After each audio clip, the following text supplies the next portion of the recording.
very nice building. I like it. It's kind of an old school learning environment. Yeah, it's kind of a honor. Yeah, my name is Simon. I work as a solutions engineer for the company called EthEcole, which is one of the companies that building the graph. We recently joined a new company called Streaming Fast, and so we're also decentralizing development, which is also very exciting. Yeah, and I will quickly show you how we can do very, very rapid subgraph development, or like the initial start for NFT subgraphs. So what is the graph? Who knows what the graph is? Okay, that's pretty good. And then who has ever delegated GRTs in the graph network? Okay, who wrote the subgraph already? Okay, so we have more subgraph developers than delegators. It's interesting. Then who's running an indexer? Oh, nice. Okay, good. So I think more or less like the. Sorry? You mean the node, right? The index node. Yeah, no, an indexer node. Yeah. So yeah, so pretty much the graph kind of, or we've been kind of the default part of the stack for for every application actually on Ethereum and other EVM compatible blockchains. I mean, like big names like Uniswap, Aave, I don't know, SushiSwap, yeah, SushiSwap, PancakeSwap, ShibaSwap. Yeah, you name it. Depend on the graph, which is quite honoring for us to have this stack. But so how it actually works is the problem that we had, let's say, especially if the NFT space, if we have an NFT, it's quite easy to query who is the owner of the NFT and all the actual kind of the current state of the blockchain. But it is difficult to know like who were the previous owners of this NFT, and especially also like what was the price paid when it kind of switched hands. And so that's actually where the graph comes in. So you can write a subgraph that says like, okay, watch the blockchain for these events, and then if these events happen, then we have kind of a database that we are storing kind of the index, and then we do indexing then the blockchain according to the specifics in the subgraph, and with that we are able to deliver very fast queries for these problems. For DeFi, the other examples like historic trading prices or like the performance of a portfolio, that's I think it's not possible to actually do it without the graph. So currently it's a little bit of old chart, but it still makes sense. So I think like 50% of the subgraphs are, or roughly half, are for DeFi, but we see like art and collectibles or NFTs in general already are 14% of the deployed subgraphs. So I think it's a growing space, and that's why I want to focus a little bit on how can we deploy or develop these subgraphs. Yeah, so we recently launched Subgraph Studio. Before it was like the Subgraph Explorer, but with the Subgraph Studio it is possible to deploy actually a subgraph directly to the decentralized network and have it indexed by a big group of indexers who are actually competing in an indexing market of delivering the best query results. So this gives like a great resilience, and it's 100% decentralized. But if you want to start creating your subgraph, the first step is you should plan first a little bit. So my first point here is like, please follow standards or look at other subgraphs and kind of try to follow what they did, because that makes the interoperability of the subgraphs much better. So there is this effort, NFT standard, so VTF that you probably know, kind of co-organizing here, and but this is very important. And there's also the panel later about the standards which should be better. Yeah, and then you need to think a little bit about the schema that defines like the database schema, how you want to structure your data, and then out of this database schema there will be a GraphQL schema auto-generated. So this sometimes like beginners a little bit mix up, especially if you know GraphQL already. Like the schema that you write is basically the database schema, and then the actual GraphQL schema is auto-generated. And then you go and then you identify in your whatever application you write, like the important objects and concepts. We go deeper on that, but what is this for NFTs? And then, then you should store aggregation data. I know if you have aggregation data like counts or stuff like that, then you have also entities to store that. And then you try to link two entities together. And in the end, if you are the author of the contracts, then keep in mind you should design the contracts in a way that the events emitted actually have everything you need to index it and to build a meaningful index. Because that way we can really do a fast indexing of your subgraph. Other ways, like you can do call handlers and a little bit more hacky techniques which are possible, especially if you try to build a subgraph for a contract that you didn't write or you don't want to change anymore. But if you write the contracts, then you should have that in mind. Currently, we have a little bit the problem with IPFS, so it's on the host service it's possible to use it, but in the decentralized network we are currently working on it. I don't know what the exact situation is, so keep that in mind, because with NFTs it makes sense to index IPFS data. That said, I mean, it's like nothing. There's nothing in the way to already start and upgrade your subgraph. It's easier to upgrade a subgraph than to upgrade a contract. And then think about, that's also something, if you write the subgraph, if you write the DApp also by yourself, then it's quite clear, but if you just write the subgraph, then you probably want to think about, okay, what are the common queries? What is like, what do people, which questions have people if they look at your protocols? So for NFTs, there is like, okay, if I have an NFT project, how many are there in total? And then obviously how many are the trait X, so we can have like these rarities extracted, that's important. Then who owns which NFT currently, but what was also the provenance of it. And then also like, is this really the right NFT or is it just a cheap copy? And then for the on-chain marketplaces, we can get the historic prices. For this off-chain, it's currently quite complicated, but with CryptoPunks, for example, it's possible because it's an on-chain marketplace, or like at least some of them. And but on top of that, you should also think about what is your NFT project, what's the specialities, what is the unique selling point, proposition, and that's where you can actually enhance and bring in your magic. So here. A very rough schema overview. That's kind of maybe the current state of thinking about standardization. We're not quite there yet, but you see these are the entities that you define. So you have a contract that represents the collection by itself. So for CryptoPunks, for example, that will be like one entry. Then you have the address, then the count, how many are there, how many owners are there, and so on and so forth. Then you have the account, which represents an owner, like an address on the Ethereum network. Then also for the account to kind of save the current holdings. Then the NFT by itself, like the token. For that you want to have the token ID, which is important, but also the metadata URI, which can be in any format, which is problematic actually to index it, because inside of the graph we can only follow IPFS, or we only plan to follow actually IPFS. We never intend to follow arbitrary URIs, because that would break like an assumption that we have about them. What's the word? Determinism. Thank you.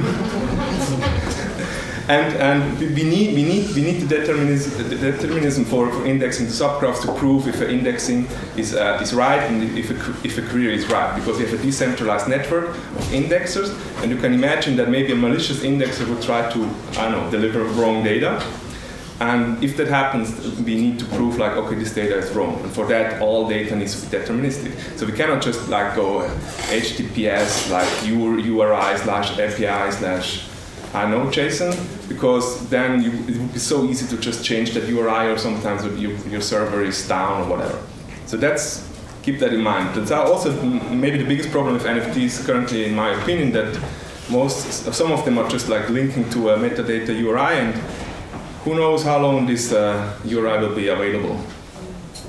Then we have event interfaces. Obviously, there's the transfer event, which is interesting. The mint event is the transfer event from the address 0. But also for the on-chain marketplaces, you have the bid, ask, and sale.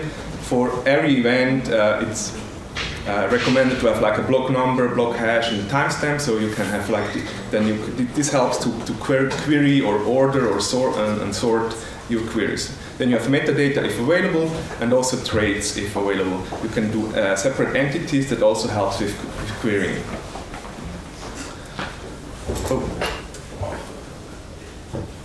Yeah. So the steps are there's a really fast track that I want to show you. So the steps are I created an example repo that is just like a very minimal ERC721 repo that you can clone and extend. Then you just install the dependencies, change the data source to whatever contract you want to index. You can deploy to the studio and see already what's there and see the indexing. Then you can go back and start to extend and change, redeploy, and so on and so forth, up to the point you think like, okay, my subgraph it's perfect, and then you can publish it to the decentralized network, and you start to signal it with GRT tokens, and then index or see, that's probably an interesting subgraph, and then you start to index it for you. And if you signal and it's indexed and it's queried, you get a proportion of the query fees. Yes, now the exciting moment.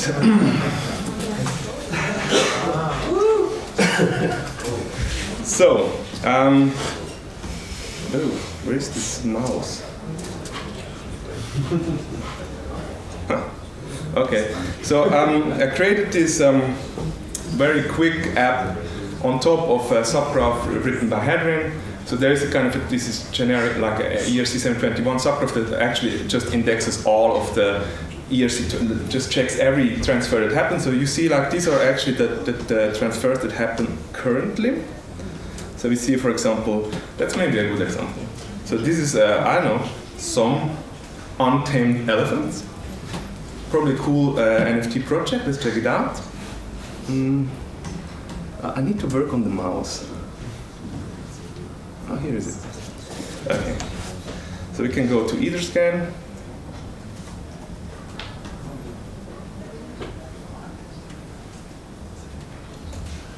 And and check out the address.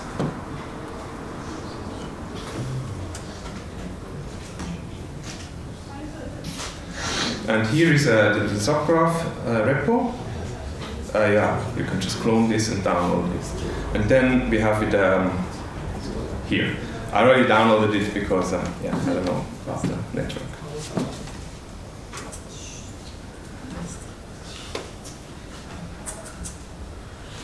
So we can start and just copy over the contract address. And also it is recommended to check at which transaction or at which block the contract was actually deployed. That helps the indexer to be faster. If you do not specify this, the indexer starts at block 0, and you see here this was deployed recently, so it would be a little bit a waste of time to just check for events with that contract.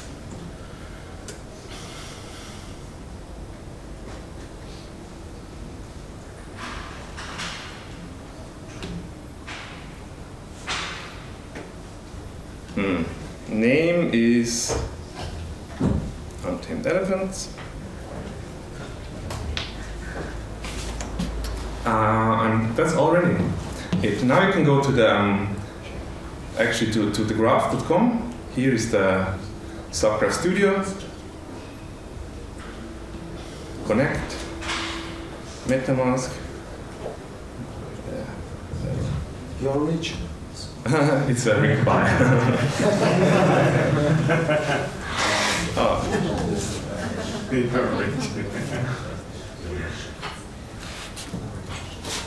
Okay, now I can decide the message.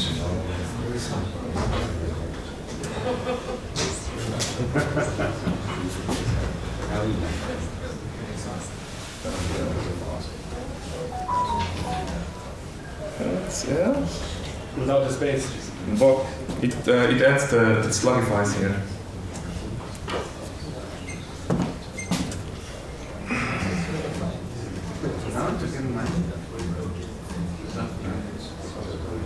Now I just need to authenticate.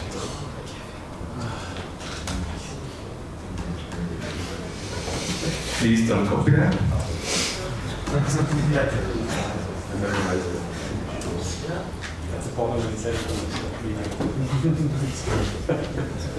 Yeah, now already the subgraph is compiled.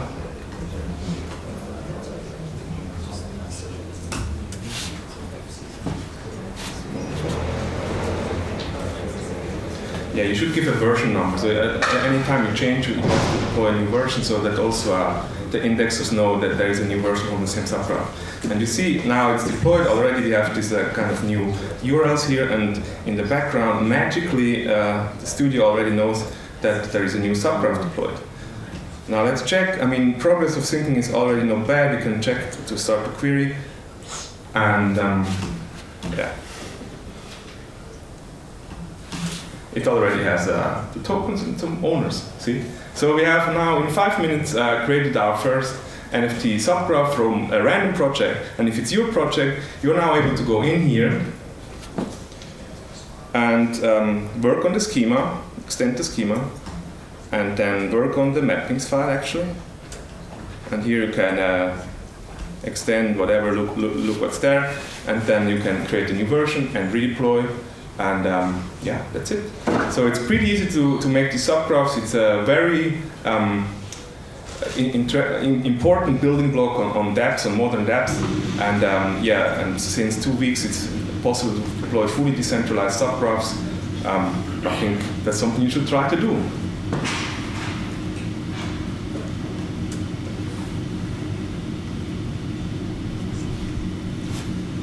So I put together some resources for it's a little bit a quick talk, and but you can go here and go deep and read through this. There are official docs which I recommend to read. They were also updated now for the new release. Then there is a very great and very in-depth subgraph workshop from Nader. So on this repo you can really like read the README from top to bottom, and then it walks you step by step through the topic of subgraph development. Then obviously there are like the Open Zeppelin subgraphs from Hadrian, which he announced yesterday, which are very cool if you're using the Open Zeppelin smart contracts, which you should use when you write smart contract. Then you have already prepared building blocks, and there is even a command line tool. Not officially from Open Zeppelin, but there is one where you can just like easily start the boilerplates of your custom subgraph. So if you go a little bit more deep and more complex with your contracts, you really have to check this out. Then you see my generic ERC 721 subgraph template. Yeah, honestly, it's not the best, but the idea is that it's just like a quick wins. So it's fast, and you have like a good basis that you can build upon. And when I find time, then I will also extend it a little bit more. And then also an interesting project that you can watch is the CryptoPunks subgraph. That's a grantee from the foundation that works on the CryptoPunks subgraph. And this one, it's not finished yet, but when it will be finished, it will be kind of feature complete, because CryptoPunks, they have like on-chain marketplace, which will then make it very interesting to see kind of price developments and everything, how we can extend these subgraphs. I will tweet the link to this presentation after the talk or later, so you can then go there, and even you can comment or ask questions, and I try to answer them in a timely manner. But also you have like these resources and don't need to like type from your photos. Yeah, that's it from my side. If you have any questions, I'm still here. Yeah, thank you very much for having me, and have fun subgraph developing.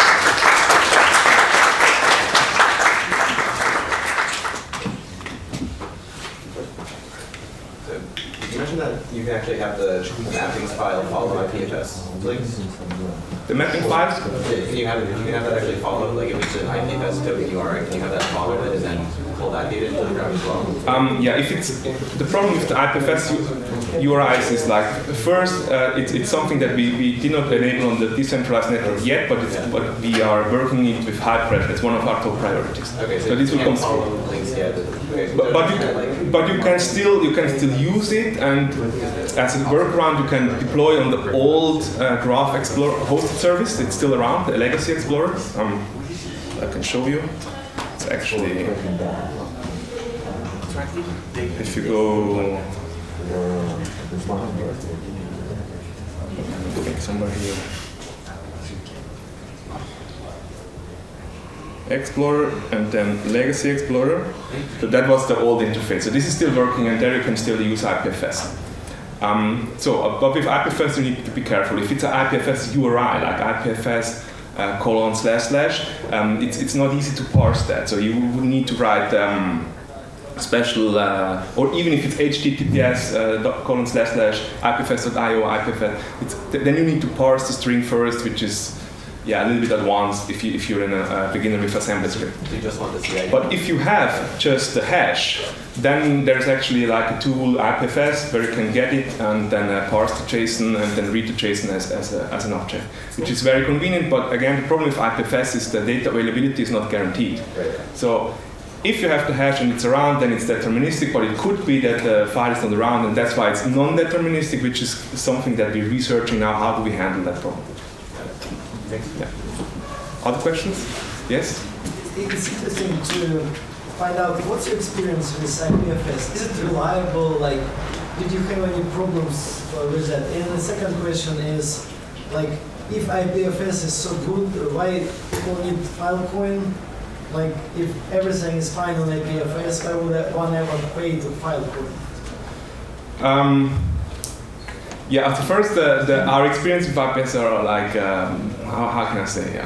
The problem is the reliability, that you don't know if the file is around or not. And that is a problem. So now if you develop a subgraph and you depend on IPFS files that you upload to IPFS, you need to make sure that it is pinned to the IPFS node that your indexer is using to retrieve the file. Then you are certain that it's there. And now with decentralized network with hundreds of indexers, currently we tell the indexer, look, provide for them an IPFS node, but again, that's decentralized, right? So it's a workaround. So that's the problem. But I hear that they are aware of these problems and then they are thinking about to change the things. But honestly, I don't know the specifics there. Yeah. And what about RWeave to solve this issue? Yes, RWeave is also in the pipeline. So we know about RWeave, and we see that the NFT community is starting to adopt it, and we are, there is kind of, it's a feature that we are working on currently. Yeah. Yes. What about Swarm?